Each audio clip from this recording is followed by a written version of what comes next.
Kick দিছি, full throttle দিছি, 100 বেটা, ইয়েস। আর তুলবো না, আমি চলে আসছি আমার বাজারের সাইডে।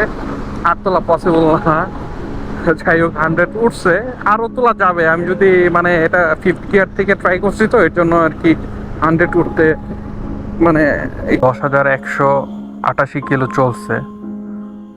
তো এখন আমি যে ব্যাপারটা দেখাতে চাইতেছি সেটা হলো যে দেখেন আমার মিটারের এই অংশটুকু দেখেন কেমন একটু কালচে ভাব হয়ে আছে। স্যার বাইকের এই সমস্যাগুলো কেন হবে? মানে তারা তো আমাদের থেকে কম টাকা নেয় না ভাই, আমরা যথেষ্ট টাকা দেই। তারা মানে কি বলবো, আসলে এখানে বলার কিছুই নাই।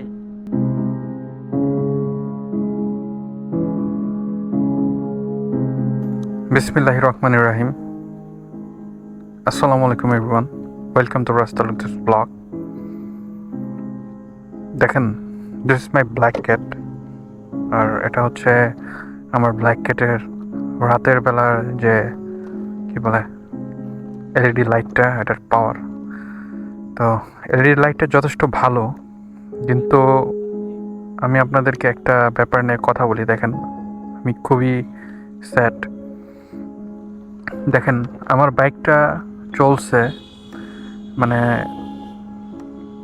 দেখেন 10,188 কিলো চলছে।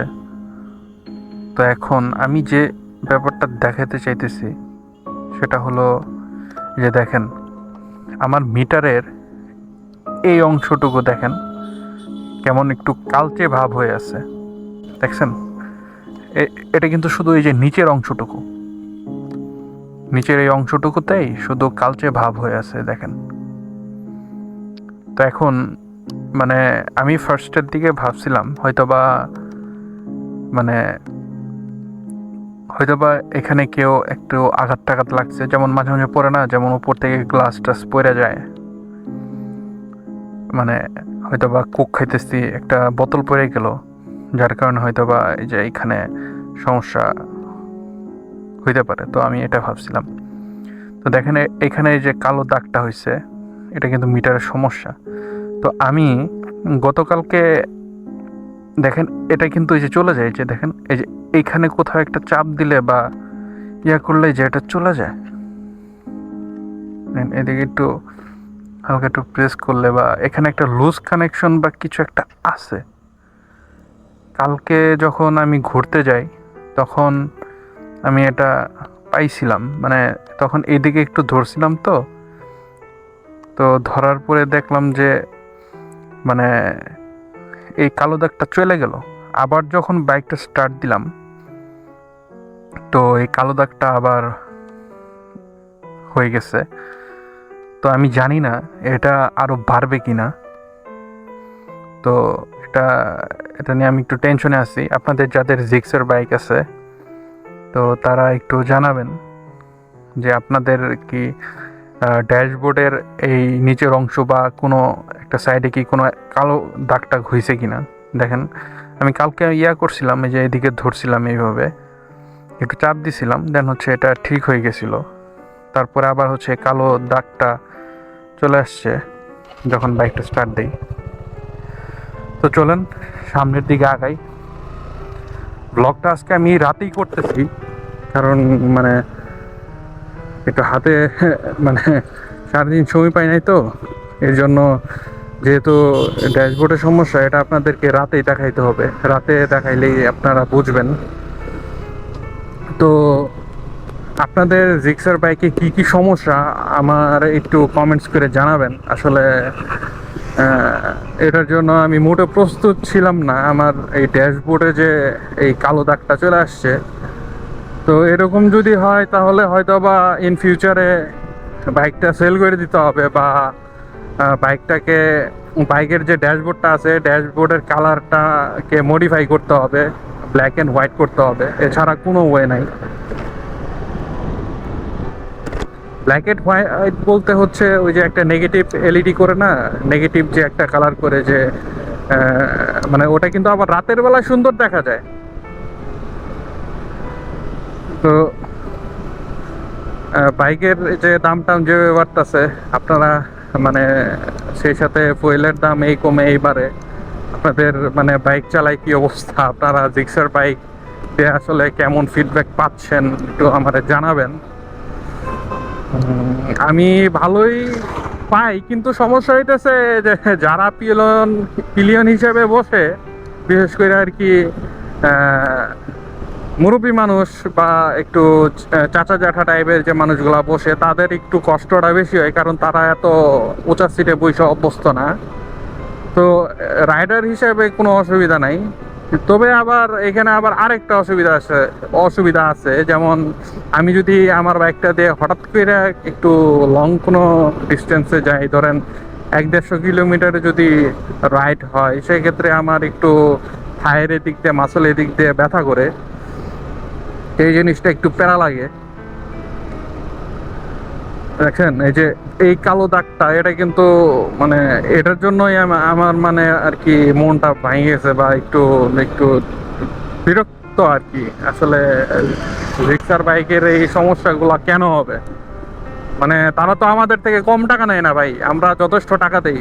তারা মানে কি বলবো, আসলে এখানে বলার কিছুই নাই, এমন একটা হয়ে গেছে, জবাবদিহিতা করার কোনো ওয়ে নাই। তো আপনারা হয়তোবা দেখছেন যে জিক্সার বাইকে কেমন দেয়, মানে অফিসিয়াল বাইক কিনলে, জিক্সার তো আর আনঅফিসিয়াল হয় না। তো জিক্সার বাইকগুলা আর কি কেনার পরে তারা কেমন সার্ভিসগুলা দেয়, খুবই বাজে সার্ভিস দেয়, এটা আপনারা দেখছেন। মুড়ি টুড়ি খাবো না, চলে যাই। আর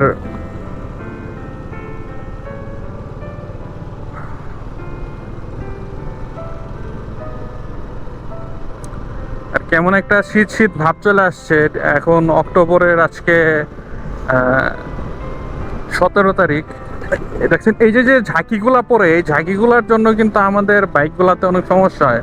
যেমন এলইডির যে লাইটগুলো আছে, এইগুলা লুজ হয়ে যায়। তারপরে আমার ড্যাশবোর্ডের যে প্রবলেমটা পাইছি, এটা কিন্তু এমনি এমনি হয় নাই, এই যে ঝাঁকির জন্য এই সমস্যাগুলো হয়েছে।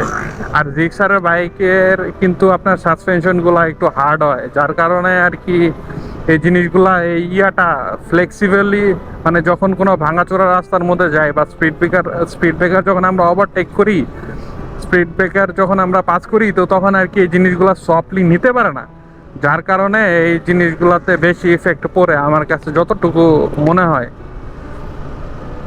So, মানে যাই হোক, তবে খালি চোখে আমি আমার এই বাইকের যে এলইডি লাইটের যে আলো, তো এটা নিয়ে আমি স্যাটিসফাইড। আর ভিডিওতে কতটুকু শার্প আসতেছে বা কতটুকু লাইট ক্যাপচার করতেছে, আই ডোন্ট নো। তো আজকে একটা 0 to 100 একটা করব, স্পিড ওঠানোর ট্রাই করব, কারণ অনেকদিন যাব 0 to 100 তোলা হয় না।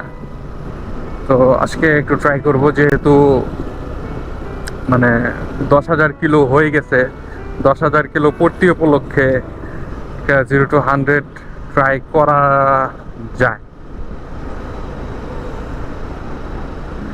জিক্সার বাইকটা এখন এত সেল হইতেছে, এটা আসলে সবাই, বিশেষ করে যারা একটু ইয়াং, তারাই কিনুক, তারাও জিক্সার সেল করুক, বেশি বেশি সেল হোক। বেশি বেশি সেল হলে স্পেয়ার পার্টসের দাম কমবে। জিক্সার বাইকের স্পেয়ার পার্টসগুলো কিন্তু একটু একটু তুলনামূলকভাবে দাম বেশি অ্যাপজেড সিরিজের বাইকগুলোর থেকে।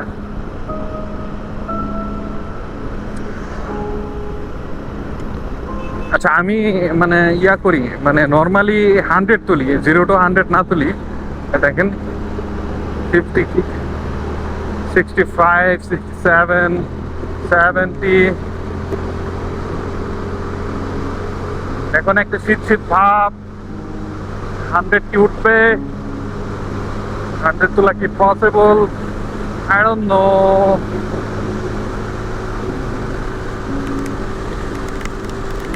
ফুল পিকআপ দিছি, ফুল থ্রটল দিছি, 100 বেটা, ইয়েস। আর তুলবো না, আমি চলে আসছি আমার বাজার সাইডে, আর তোলা পসিবল না।